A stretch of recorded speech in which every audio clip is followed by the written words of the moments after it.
Carol is an author, teacher, educator, and specialist in primary language teaching. Carol is a former president of EFL, and I admire her work quite a lot. So thank you, Carol, for joining us today. Thank you. It's a pleasure to be here. And if we believe in gender equality and want to create inspiring women, we need to inspire the girls we teach. The different ways we teach boys and girls starts very young, and all of us, and I mean all of us, as professional educators, parents, and including those of us who think of ourselves as feminists, we do it even unconsciously.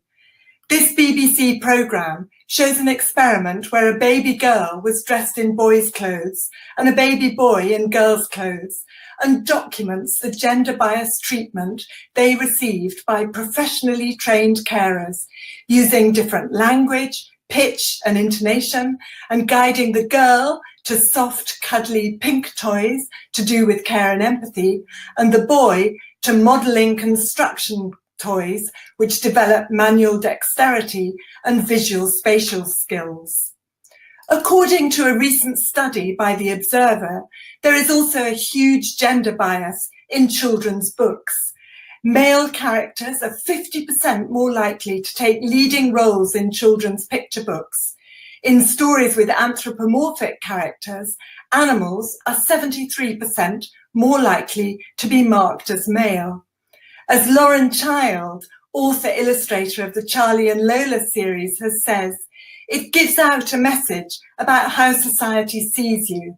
If boys get the starring roles in books and girls are the sidekicks, it confirms that that's how the world is and how it should be, and it feels very hard to be equal then.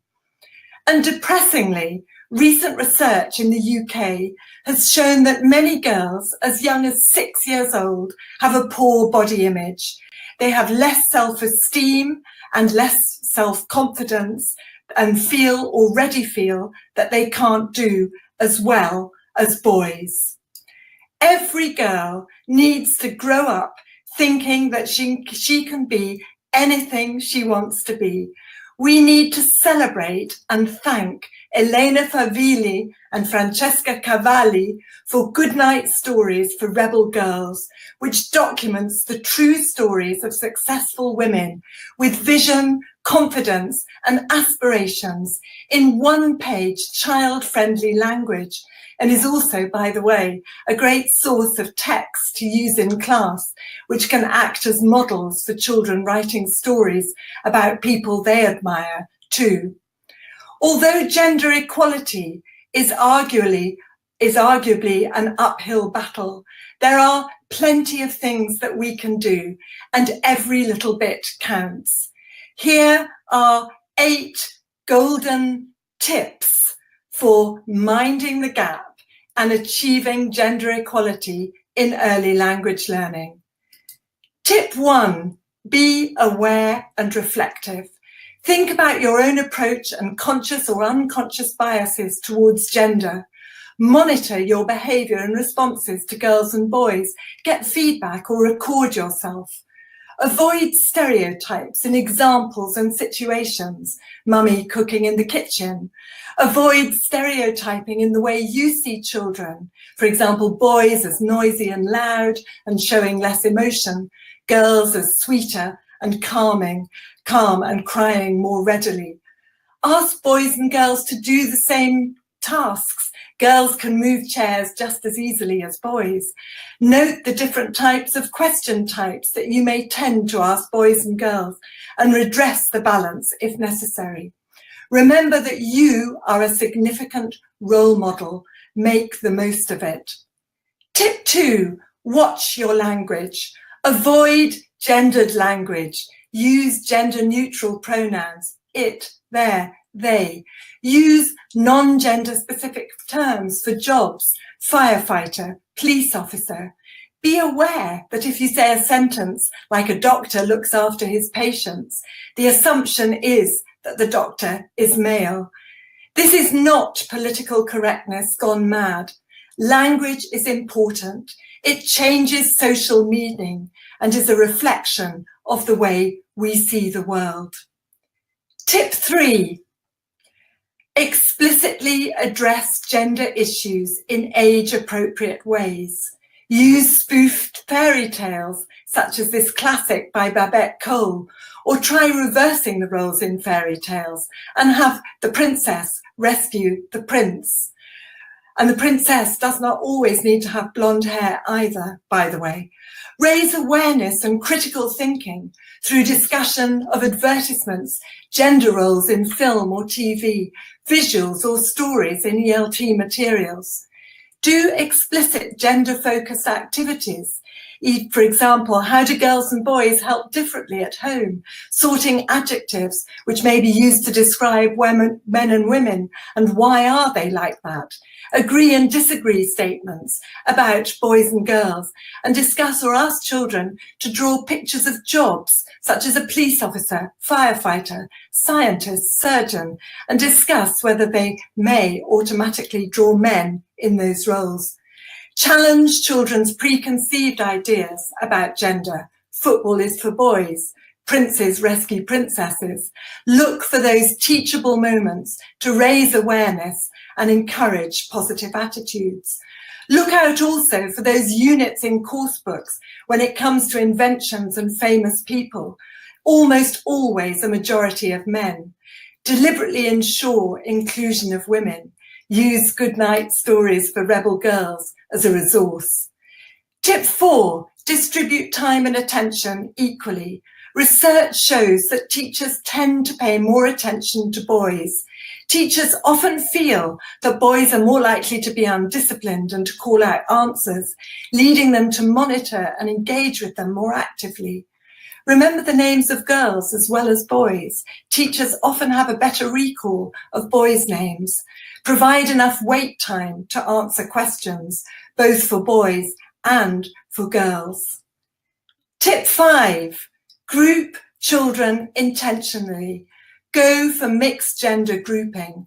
Avoid reinforcing stereotypes by dividing into boys and girls, lines or groups.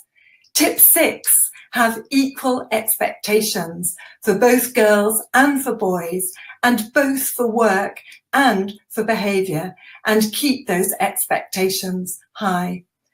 Tip 7, watch how you use praise and feedback. For example, teachers often give negative feedback for boys' behaviour and positive feedback for girls' behaviour. Also, teachers may inadvertently focus on, for example, neat handwriting or a lovely picture done by a girl, and content or structure for boys. Make sure your discipline policy is the same for girls and boys, and the consequences for inappropriate behaviour are the same for both. Tip 8, cater for all.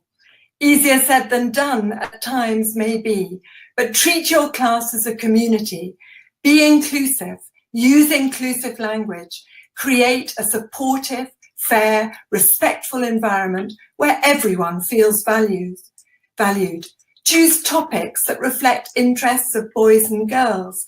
Don't also be biased towards your own gender. Tell diverse stories about different genders in unstereotyped roles, or alternatively, reverse the roles. And use cooperative learning, for example, for projects. Remember, team, together everybody achieves more, and assign roles in a varied, non-gender based way, and encourage children to do the same. Remember, though, that also things can be very tough for boys too, and that boys also often have to struggle against boys' stereotypes and expectations of how they should behave. And many of us, the large majority, over 90%, according to research globally, of primary language teachers are women. And so we also need to be aware of the role model that we can give girls, but the way we need to appeal and cater for all our boys' interests and levels as well. In the face of the challenges of achieving gender equality in your classroom, you may sometimes feel like a kitten, lacking in self-confidence and self-esteem. We all need to believe in ourselves and work on everything we can do to achieve gender equality in our classrooms and become a tiger. And it's my view that if we do this, and if we work towards ensuring equality, both for our girls and also for our boys, we can ensure that all the children in our classroom become tigers too. Thank you very much, and thank you to Rob and all the wonderful other presenters here who've made this day so special. Thanks a lot.